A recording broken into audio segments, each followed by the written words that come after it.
Hey, it's Wednesday. Welcome to the show. This is the Leadership Toolkit. As you know, the definitive leadership podcast. We get together, we have conversations with awesome people from many different verticals of business so that you have the opportunity to learn and grow, and not just to grow yourself, but to grow the people that are all around you, your teams, your families. And it starts here. You learn from things that other people have been successful at. You learn from things that other people have not been successful at. All of those things come together, and we just try and share and have really good organic conversations. I'm super excited today to have an amazing corporate executive. He turned into an author, a speaker, a coach. He's a leadership, dare I say, guru with 35 years of experience in leadership and real estate. And I'm just stoked to bring to you today my new friend, Stan Gibson. Stan, welcome to the show today. Thanks for joining me, man.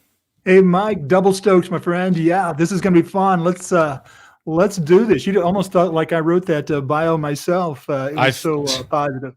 Absolutely. So if you would do me a favor, and if you would just take a couple of minutes, and if somebody's been living under a rock or they're not familiar with who Stan Gibson is and where you come from, if you would take a few minutes and share that with our audience, I would sure appreciate it, Stan. Yeah, I'd love to. Love to. I've been in this jam for about 3 years, and it's been a wonderful, wonderful ride. In fact, before that, like you said, I was in the corporate world for 35 to 40 years, both as an executive and also an entrepreneur. So loved every bit of it. I think, every experience I've had over the last, 35 to 40 years built me up for this opportunity right here. And so I'm really excited.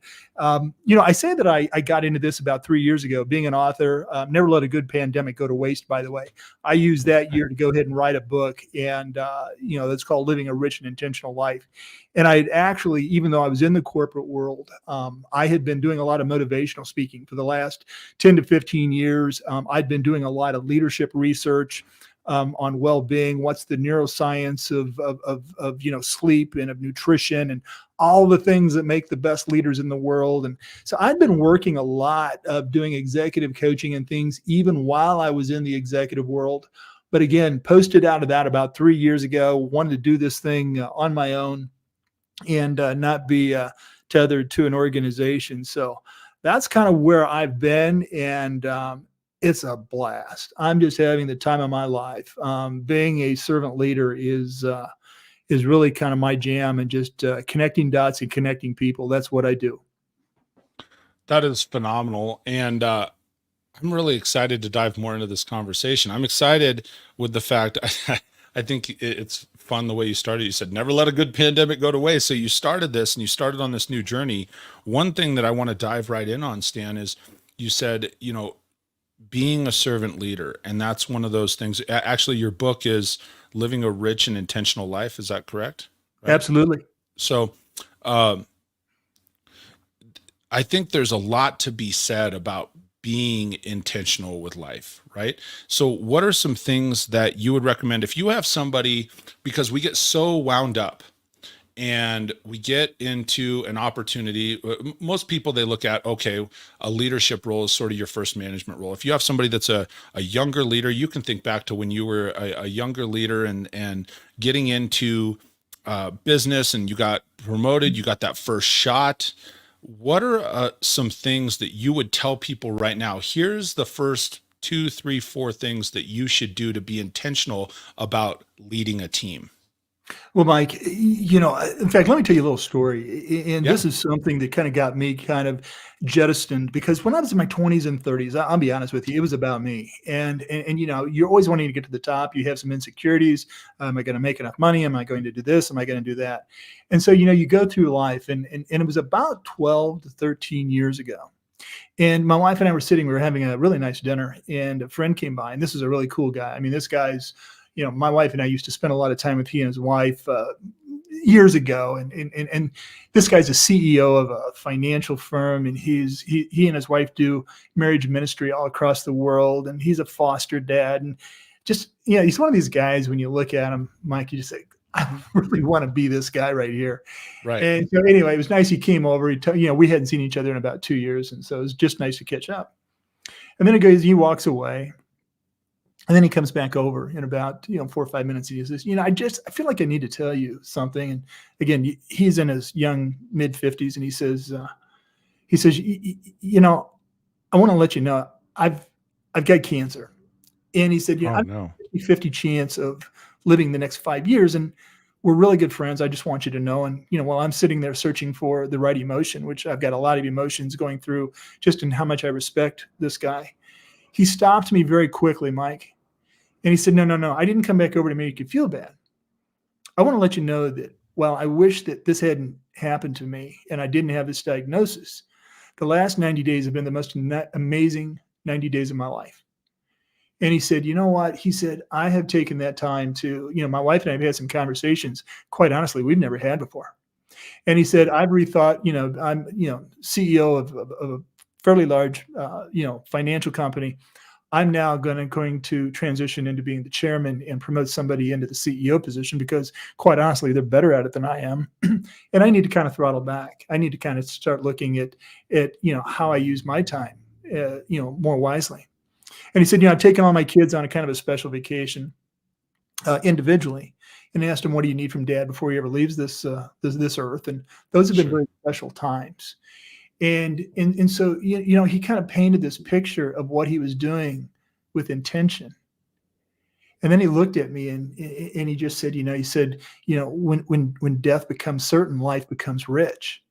When death becomes Wow. certain, life becomes rich. And when he said that, Mike, that really resonated with me with intentionality. And it gets you thinking, why do I wait to get sick? Why do I wait to get a diagnosis in life before I start leading and living with intention? And so from that time forward, it just, and the nice thing is that was 12, 13 years ago. Jerry's still living and he's had a couple of close scares along the way. And as he has said, the further away he gets into being in remission and living a normal life again, he gets further away from that intention. And it almost takes God to bring him back into having some scares to start to go back into realizing that intention is very, very important. So, that is really the genesis around me writing a book of living, a rich and intentional life. And I took it into a lot of different areas. I took it into, again, the neuroscience and the physiological aspects of being healthy. And we can go down that road and talk a lot about that.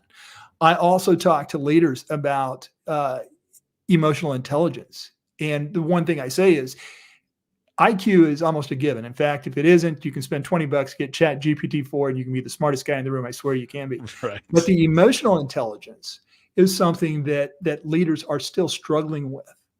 And that's where I think it's very important to learn. In fact, one of the sayings I have is when leaders learn how to coach, employees learn how to lead. And I think that's very important because we don't coach the people we lead often enough. We enable them.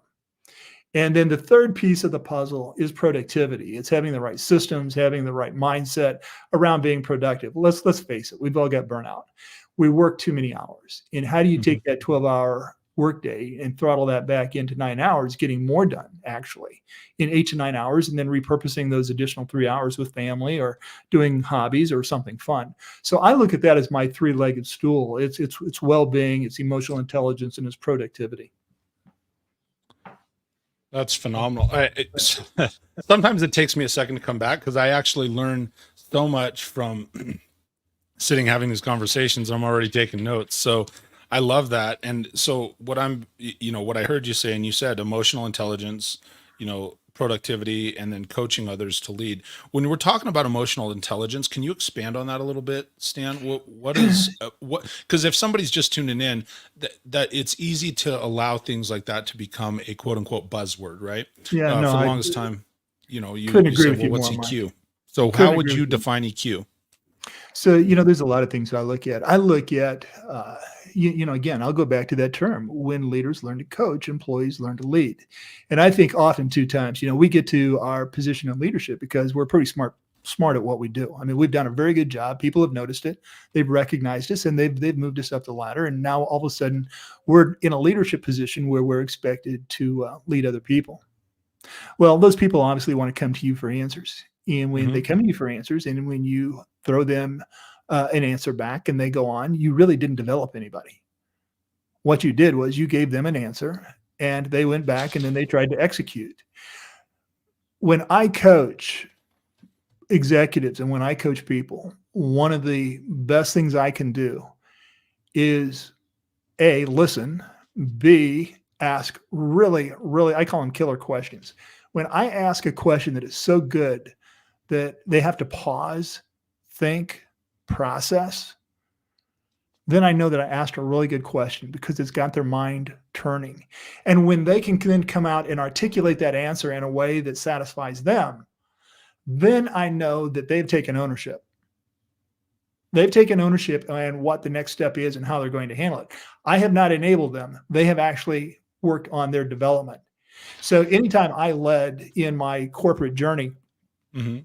it was around, having a lot of conversations where I'm asking and they're telling me. And sure, I can always jump from the coaching to the consulting. And what I mean by that is coaching, I'm asking a lot of questions. Consulting, I'm using some of my past intelligence or knowledge to maybe prompt them or give them something that they haven't thought about.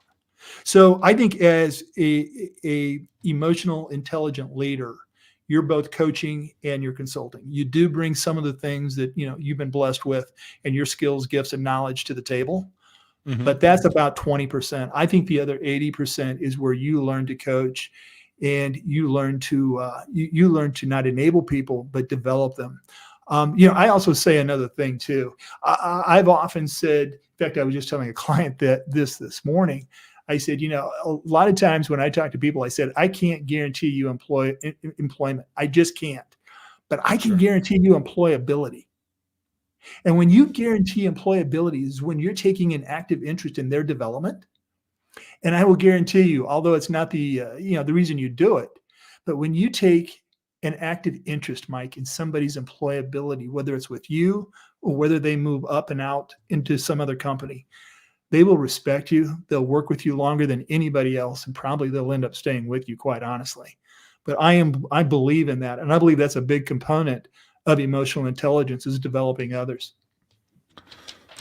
No, those are all really, really good points. I just want to recap. I always like to share what I hear. Like we were talking beforehand, right? It's not always just what you say, but how it's received. And so I would encourage, especially if somebody's listening on the podcast later, or if you're recapping this, I always encourage people to take notes. I think the more you can write things down, the more you can commit it to memory. And so one of the things that you were talking about, as far as coaching people and growing them to a position that people can lead, you said number one was listen. And I think that's so valuable. I think so often as especially new leaders or new managers, we have this need that it's like, oh, well, I got in this position, they must need my knowledge, and so I got to share it all, right? I got to tell everybody yeah, Leadership with Mike says, I'll steal your notes. I know you will, Mike, so thanks for watching. So we get in this position that says, well, now everybody has to hear me, right? But the reality is we need to listen more. So I think that's a really valuable point. You said ask killer questions so that people will pause, then think, and then process.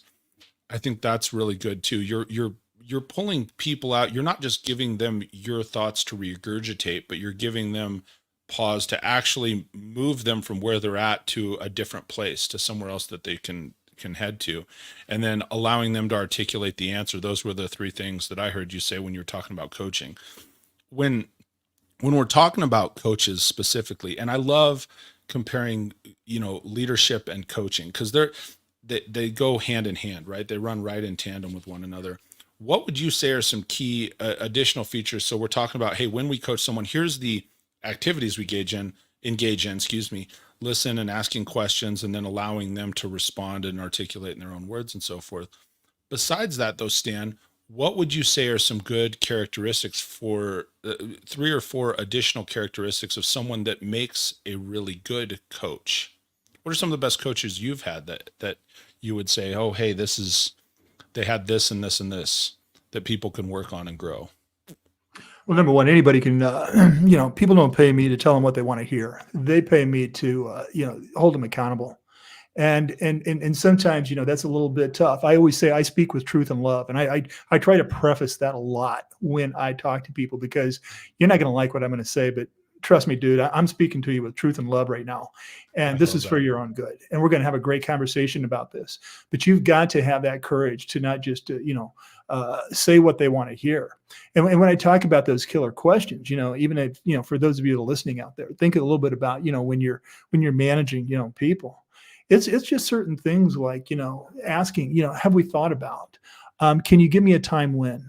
And I always use numbers. Can you give me two Mhm. things then that you think we ought to do moving forward? And so I try to ask questions that are leading like that. And then I think the real trick, and this is so hard, it sounds so easy, and it's really hard, is to then just absolutely listen. And so when they're creating this dialogue, I want you to understand something. The first answer they give is just that. Then you need to dig deeper. And can you tell me more? Can you reframe that? Or you might reframe it actually for them. Can you tell me more? So what you're telling me is and then you kind of go, but what you're doing is you're trying to dig deeper into that comment because there's something below the surface that really hasn't come up when they give you that first answer. So I think that's very critical as a leader, as a coach. Again, Mhm. you said, what do I appreciate? It's when people actually are pinpointing me and making me think and making me uncomfortable. And they're making me have to come up with my own answer. And again, when I come up with it, I'll probably execute on it. When you come up with it, I'll probably contemplate it. So I think that that's very important is that we're getting them to their why. And sometimes that's 2 or 3 questions on the same topic or whatever they brought up. It's taking them 2 to 3 steps even deeper in tell me more. Tell me more. I want to understand that. Have you ever tried that before? Has it worked before? Has it not? And so you really have to be good at getting into a dialogue of listening and asking, and then reframing. I think that's really good. And I want to point this out to anybody that is listening. One of the things that you've said, and you said it several times, and I skip around to stuff. This is just how my brain works. We're going to end up over here in just a minute. But you said several times it's important to get into a dialogue. And I think so often, because people do like to hear themselves speak, right? We get into this position. There is a difference between a monologue and a dialogue. Dialogue takes the two of us to converse back and forth. And so I think that's something that leaders need to keep in mind. Everybody needs to keep in mind that if it's just you talking, and you said it in your own manner, is, well, if it's just me talking, if it's my idea, they don't have that ownership of it. So I think that's really valuable. And it's some of those little things I pick up on. It's like, well, I'm not just telling you what to do to coach. It is truly that engaged dialogue. And oftentimes I think we think that, oh, well, I've got this better way to do it. But the reality is, if you believe you have a better way to do it, but they're never going to execute on it, is it really a better way to do it? Right. And then the other thing is, you said sometimes you got to ask 3 or 4 times. I've heard it said, and I wish I could remember where I had heard it, Stan, ask 5 whys. And so like you're talking about it, just digging down deeper and having those deeper conversations. Well, I love the question you said, has that worked for you before? Because sometimes people give that knee-jerk response, and when you really have to think about it, you go, well, crap, no, it hasn't. I guess not. Right. So that's a really good question. Along those lines too, I might just Mhm. add, people are always looking for a good book to read, and I have a newsletter that comes out, and I'm always mentioning, good books to read and good documentaries to watch. But one that I just read, and I'm kind of spacing on the author, but I will tell you, it is No Rules Rules, and it's the Netflix culture. And I think it Okay. was really, really interesting because it is totally a 180 from how 99% of the companies are run out there today. And when they hire, and they really do, they hire very, very talented people, but they expect you to make decisions. And very rarely will you find, even the CEO, very rarely will he make a decision, because he wants you to make that decision. He wants you to hold yourself accountable. He wants you to feel that pressure of making that decision, because you know what? If he makes it, then if it fails, it's his fault. So, it's just a great book because I mean, they really threw all the rules out the window. They don't have travel expense rules. They don't have any rules basically whatsoever. They have guidelines. Mm-hmm. And they also have extreme candor. And when I say extreme candor, I mean, Mike, it'd be if I told you, Mike, you're absolutely wrong on this. You are absolutely wrong. But then there are some guidelines as to, how I then phrase, the next two or three things. You might say, and part of it is you have to acknowledge to me, hey, I appreciate that candor. You want to reinforce that candor is acceptable in our environment. But then it also has to be, you have to say it with respect. And, there's like three or four more things when you go ahead and tear somebody down. But it's an amazing book because, you get the mail clerk that basically has told the CEO, this is going to fail. And, Sure. and it works. It works in this environment. And it's really kind of turned my philosophy because I'm very big, and you'll hear me use the word a lot, people-centric leadership. I Sure. use the word people-centric leadership a lot, but that doesn't mean the people get to run and own the company.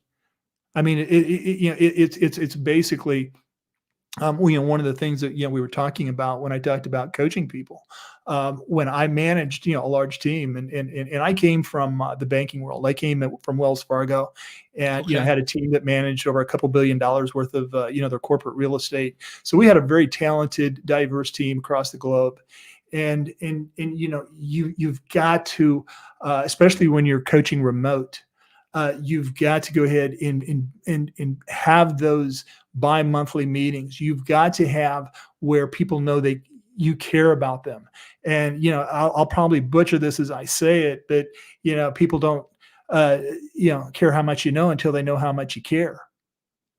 I And I love think that. that's really, really important because, my meetings, I always had meetings, Mike, every 2 weeks. I would obviously talk to them a ton in between the 2 weeks. But Sure. I wanted to make sure they got some undivided attention every 2 weeks. And the first 15 minutes was talking personally. How you doing? How are things going at home? And obviously I know some dialogue from our past conversations and I'm following up. I want to make sure that things are fine.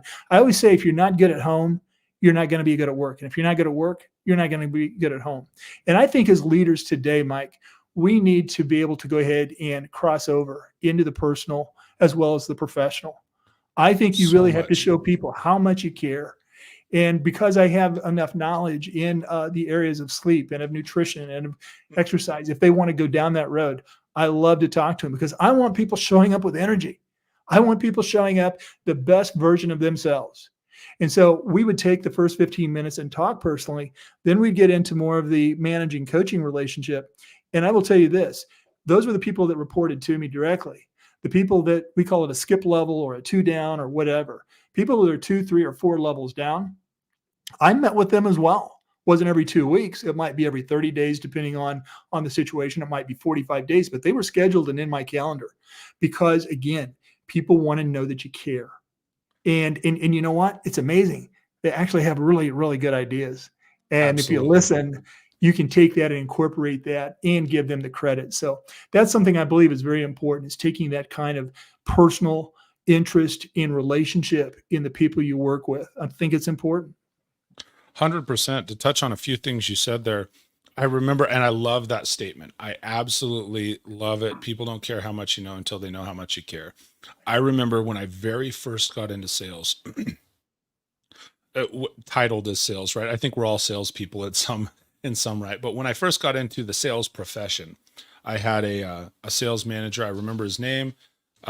Actually, you remind me a little bit of his name was Gary Butler, and just phenomenal. And that was one of the very first things he said to me, because I came in, I was much younger then, and just full of piss and vinegar, as they say, right, ready to go. I knew all the answers. Let's go. We got this. And I was all fired up to go. And he's like, hey, Mike, sometimes it's not important to know all the answers. And that was literally one of the first coaching sessions, first one-on-ones he and I ever had. He said, it's not as important to know all the answers. People don't care how much you know until they know how much you care. And I'm like, man, it hits you like a ton of bricks. And so I love to hear you bring that up. I love to hear you, Stan, share that, like you said, hey, the guy in the mailroom, or for me, I have a background in automotive. It's the lot porter, right?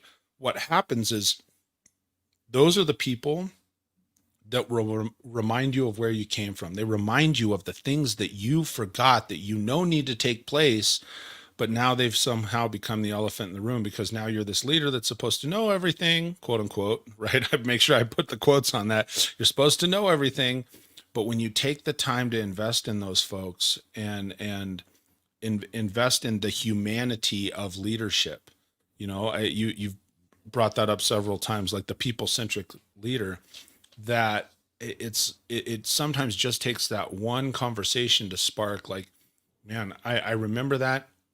And maybe it's that thing as a leader that needs to take place, but you don't want to do it for fear of, judgment, for fear of that it's going to look like you didn't know anything, for fear of it that it didn't come from you. But when you do, you'll gain so much more respect from your people. Wouldn't you agree with that, Stan? Absolutely. Absolutely. Well said. Well said, Mike. A couple of things that I did look it up while you were talking there too. The book you brought up was it's No Rules That's by it. Aaron Meyer and Reed Hastings. Yep. Bright red book for the Netflix. Speaking of books, so that I don't forget, I get it so ahead of myself. We have these conversations, but make sure I would definitely. I think I put this on the screen earlier, but you can connect with Stan at stangibsonspeaks.com. That's StanGibsonspeaks.com. And I would definitely look into Stan's book, Living a Rich and Intentional Life. If you've gotten some out of this podcast so far, do me a favor, share this out with somebody that would gain and grow from it. And then certainly look into connecting with Stan in some of those ways. So if I may, I'm going to shift gears just a little bit, because we talk about, leadership and leaders are supposed to sort of have it all figured out. And we're just going all the time. Like when you and I first connected, we got on the call today and you're like, hey, you're like all fired up, and I love the energy. How do you keep yourself motivated? And then secondly, how can that transcend to help motivate others? Oh, wow. There's so many different ways. I'll tell you what, I believe very strongly, Mike, that, leaders, they need to be a little selfish in order to be very selfless. In order to be a servant leader, you have to take care of yourself. You have to do just that inordinate, little bit of unordinary amount of things to take care of you. I call it mind, body, soul. Mind, body, soul. I take care of myself every morning, mind, body, and soul before I take off into my personal and my work world. I'll give you an example, and it's a little bit, it sounds a little sad at first, and my wife is doing okay, by the way.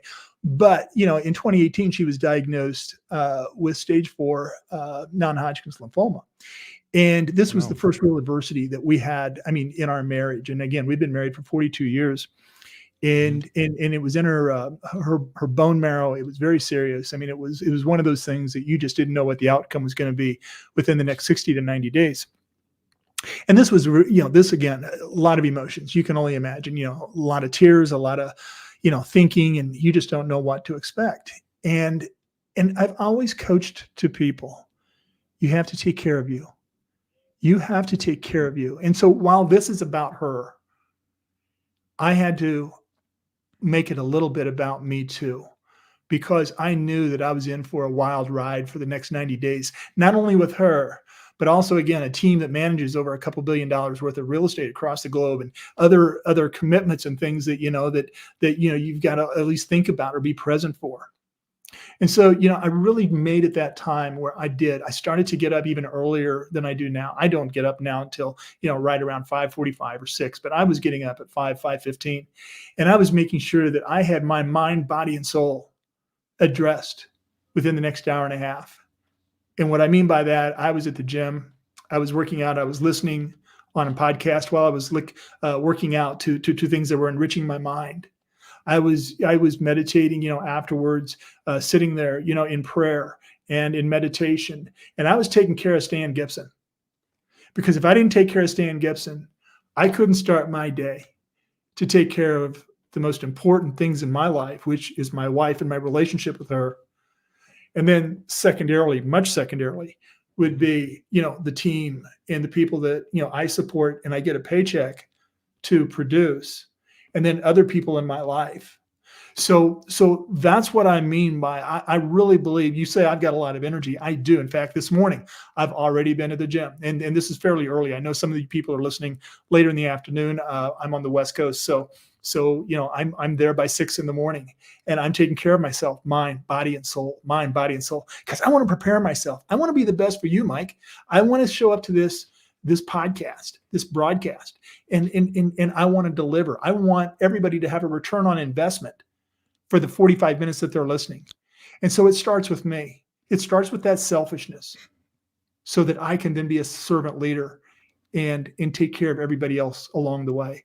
So those are just some of the physical ways. And that's a lot about my book. You will find in my book, it jumps around from leadership to productivity, but a lot on well-being, how to take care of you,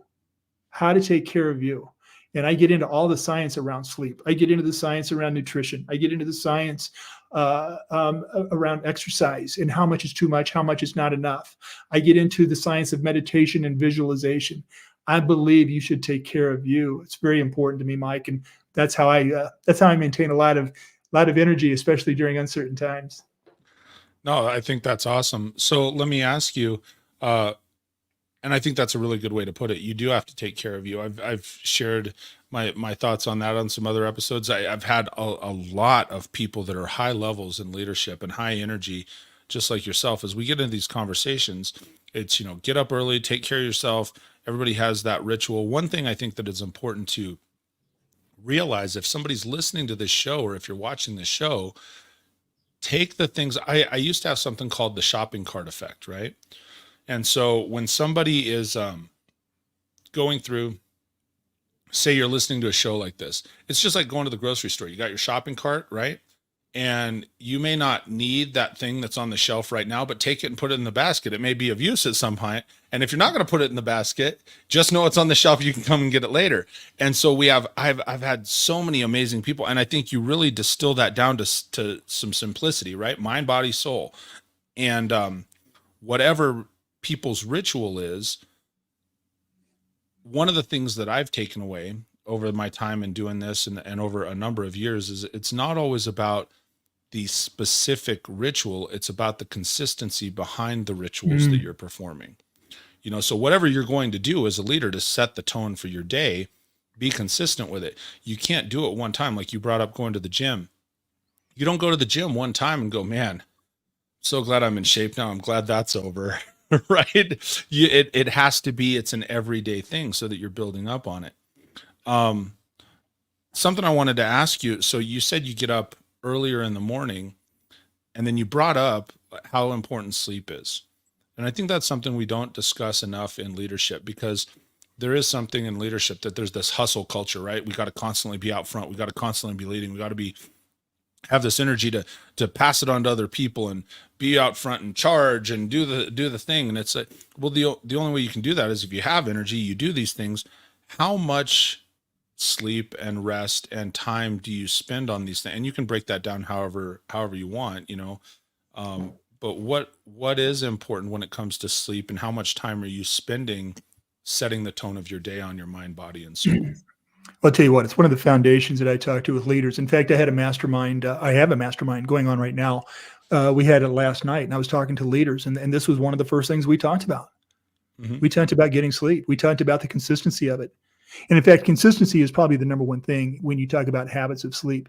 Going to bed within that certain range of time, whether that's 10 o'clock, whether it might be 10:15, it might be 9:45.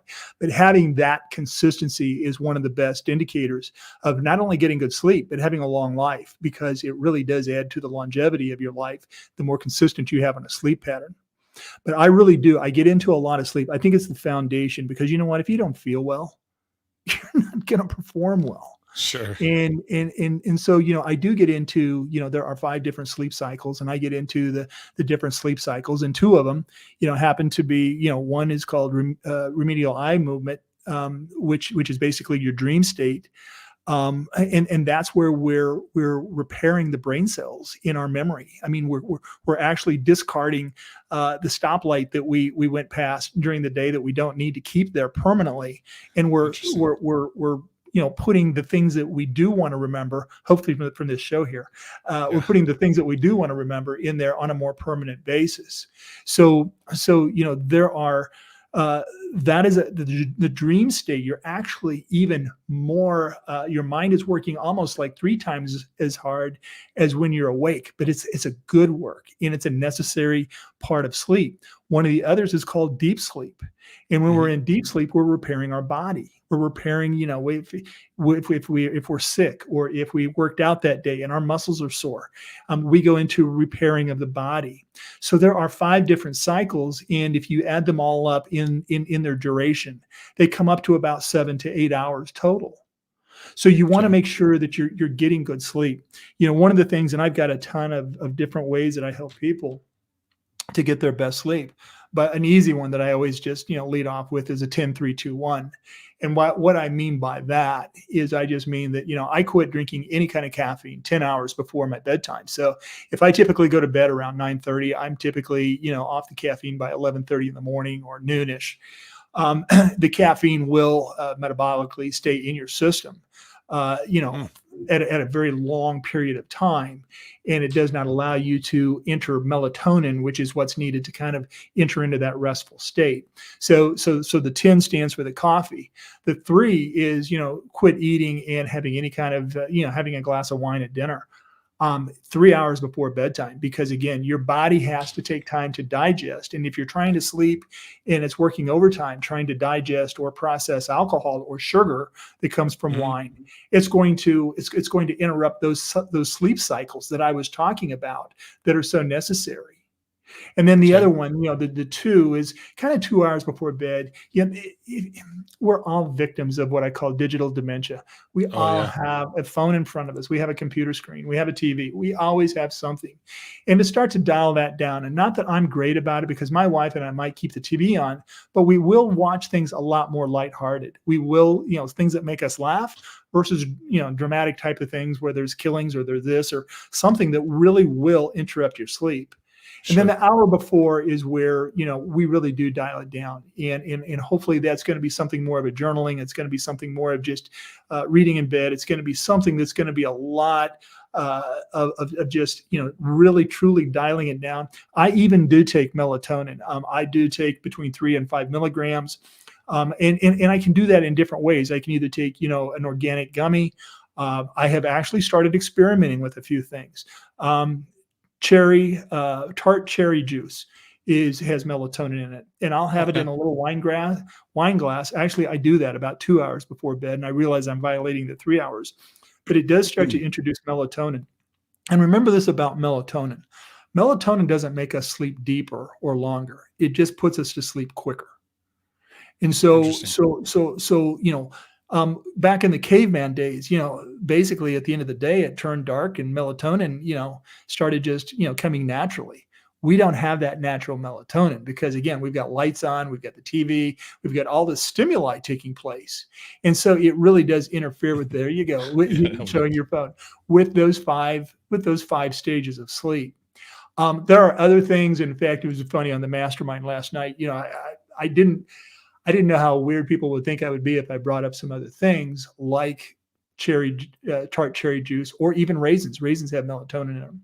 And then I started bringing up grounding, and somebody raised their hand and said, well, I ground too. And so what I mean by grounding is our body is full of energy. It has energy from the universe. And this is going to sound really wild to the listeners. You don't check out on me this quick, but our bodies have energy. And when we can, I'll just give you an example. So even at nighttime, and I realize I spend some time in the Midwest during the winter. And as you know, it gets pretty cold. Sure. But during the year, I will go out about a half hour before going to bed, barefoot, and just connect with Mother Nature. And the universe always has energy. And it's when it comes in through you organically, through the feet, you can grab a tree, whatever you want to grab. But anyway, when it comes in through you in the evening, it actually starts to produce a melatonin and a peaceful sleep. And the wild thing about this is, again, this is only things that God knows, I can't figure it out, is in the morning, I repeat it and go out and do the same thing. And it actually has the opposite effect. It actually stimulates you. So Okay. One of the people that was on, one of the leaders last night, she goes, you know what? I just bought a grounding mattress. And what that is you can buy mattresses that go in your bed. And again, it gives you that electrical stimulation. She plugs it in. I've always heard where they connect to the ground outside, a wire runs to them. I don't know. I haven't really done that. But there's also grounding mats that go underneath your desk, so that you can kind of be barefoot and you're getting that electric vibration from the universe. And so anyway, it's a little bit of a wilder type of habit or something.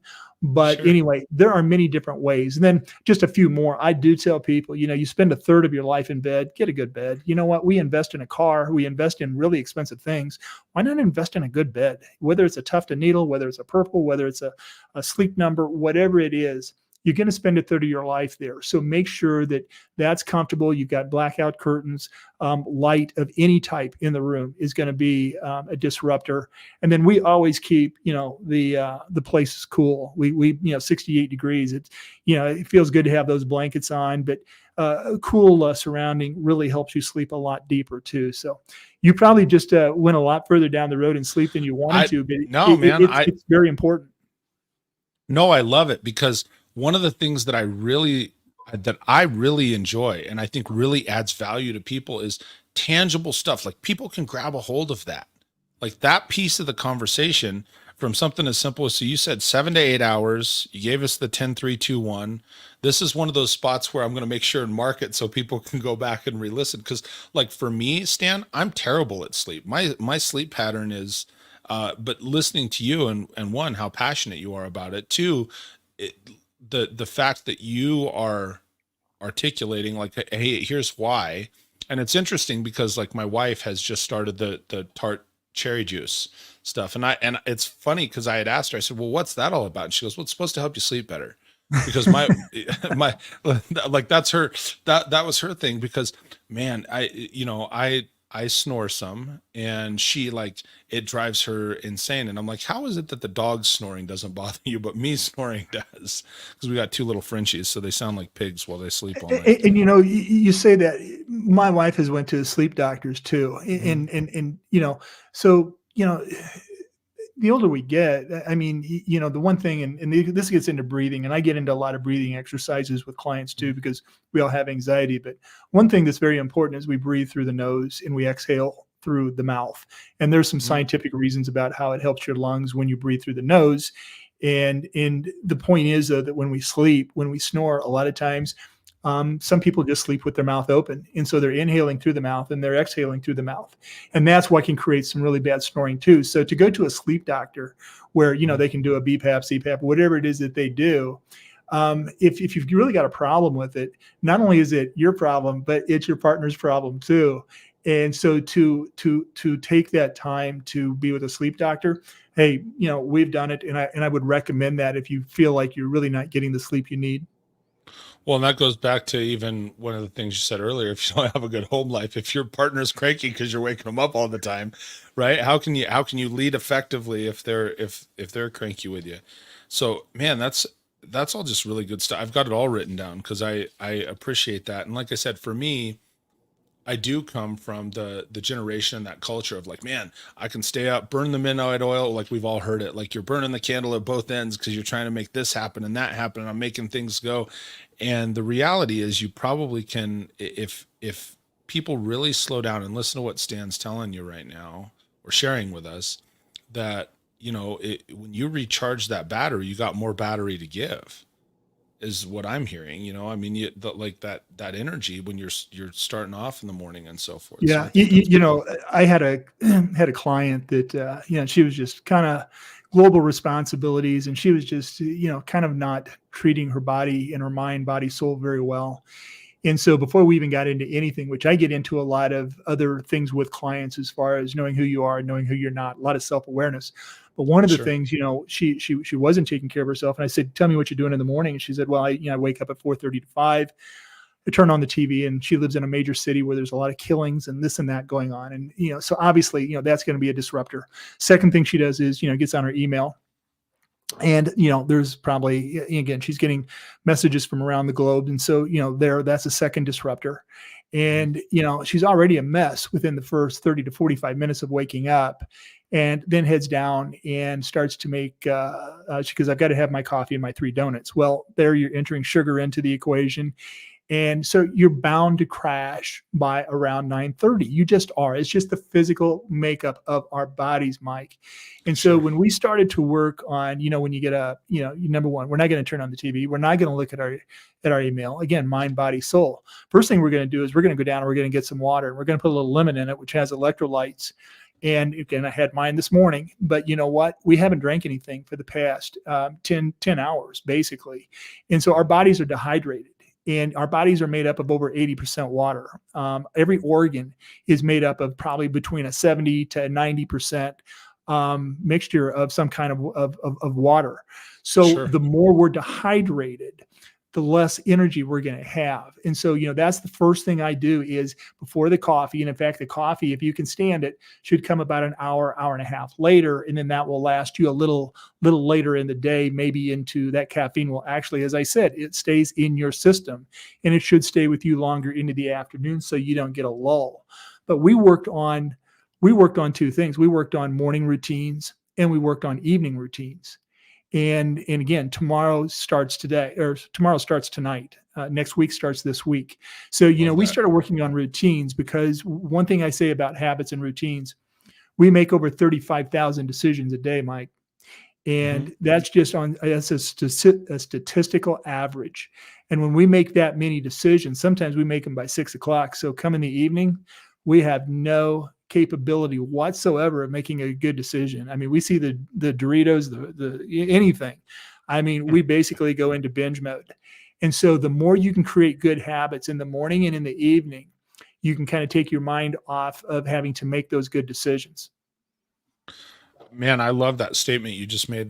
Tomorrow starts tonight, next week starts today. I think that's really strong as well. That's a very powerful statement.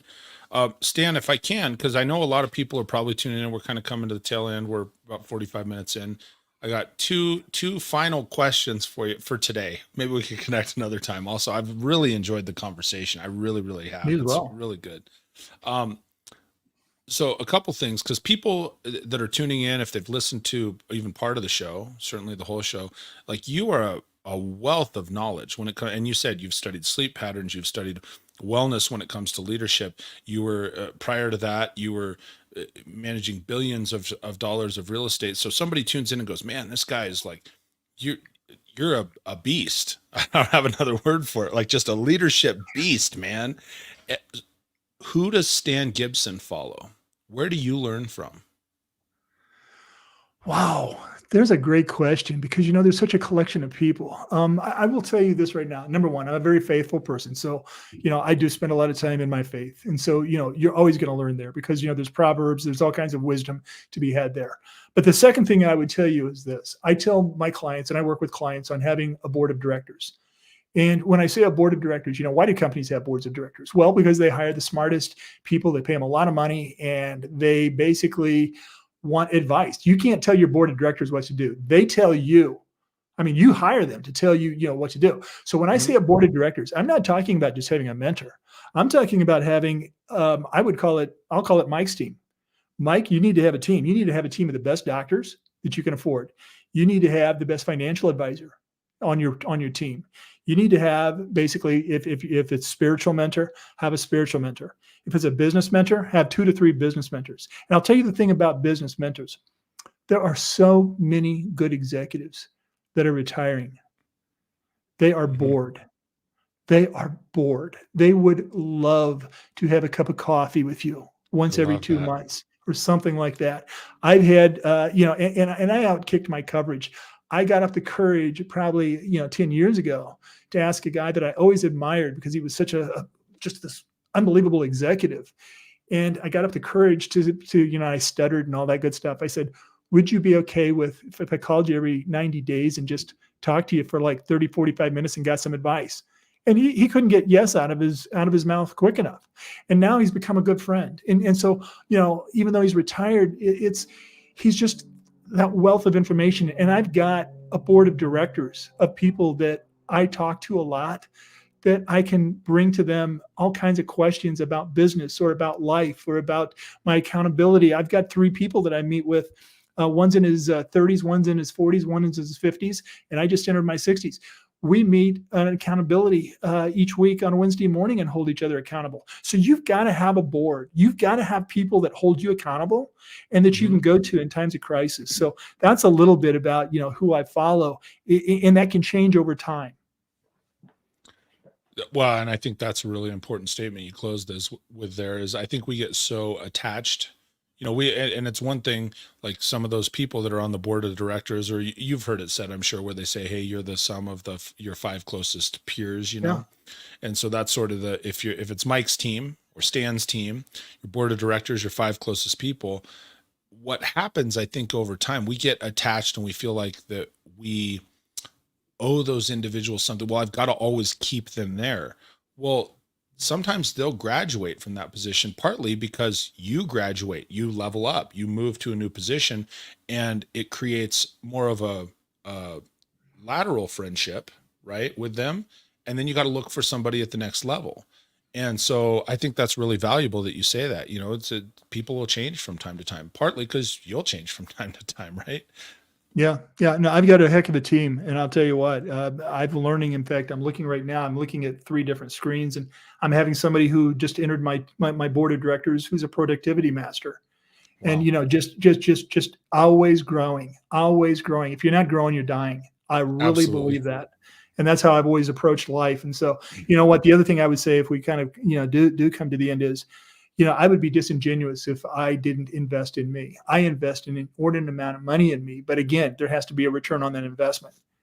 I don't give people just money just to give them money. I want that return on investment. And some have been really have not been as good of investments, and some have been like wildly phenomenal investments in investing in me. So I think that we all have to take, there's some free information we get through books, but I do think at some point in time you've got to say, if I need a return on investment, what does that look like? And we all have to be prepared to do that. That's awesome. I was actually going to ask you for any final thoughts, and you brought your A game. So I think that's amazing, Stan. And you're right. It is important to just to recap what you said, just invest in yourself. And so for anybody that's listening, watching, take that advice right to the bank, right? Invest in yourself and look for that return on investment. So a few things for everybody out there listening. Again, you can check out Stan Gibson Speaks if you're looking for coaching, speaking, all of the things connecting with Stan. You can check out stangibsonspeaks.com. He's on LinkedIn at also Stan Gibson Speaks. I'll spell it out again. It's STANGIBSON SPEAKS. You can find him there on LinkedIn. And certainly, as we mentioned before, I would definitely check out Stan's book, Living a Rich and Intentional Life. He got into just the surface of it here, and really good conversation talking about sleep and mind, body, soul, and being deliberate. And I know that it's just jam-packed with awesomeness. So Stan, I thank you so much for joining me today. I really do. Mike, thank you. And thanks to all your listeners too. And, I always again, please live a rich and intentional life. And we're only here for so long, and just make it the best you can, be the best version of you. And just thank you for this opportunity. This is really, really special for me. Thank you. I really appreciate it. If you want to hang out for just a minute in the green room, and I'm going to go ahead and take us out. Sounds great. All right. Well, folks, that's going to bring us to a close for another episode of the Leadership Toolkit here with Stan Gibson. Again, awesome conversation. Like I've got 2 pages worth of notes, just a wealth of knowledge. I would encourage you, do me a favor. The one thing, take some action right now. Either take the time to take your notes, maybe retype them so you can commit that to memory. Share this episode with somebody that you know would benefit from it. I think that's one of the most valuable things that you can do for anybody. If you're wanting to impact not just yourself, but other people, share this episode, because there's just a wealth of knowledge. As you know, I'll recap it. I'll be sharing some of this out, and you can check out all the episodes of the Leadership Toolkit. You can just go to theleadershiptoolkit.com. I'm there on YouTube and Spotify. Tune in with me live every Wednesday, 12:05 p.m. Mountain Time, 2:05 Eastern. Until I see you next, everybody, stay great. We'll talk soon.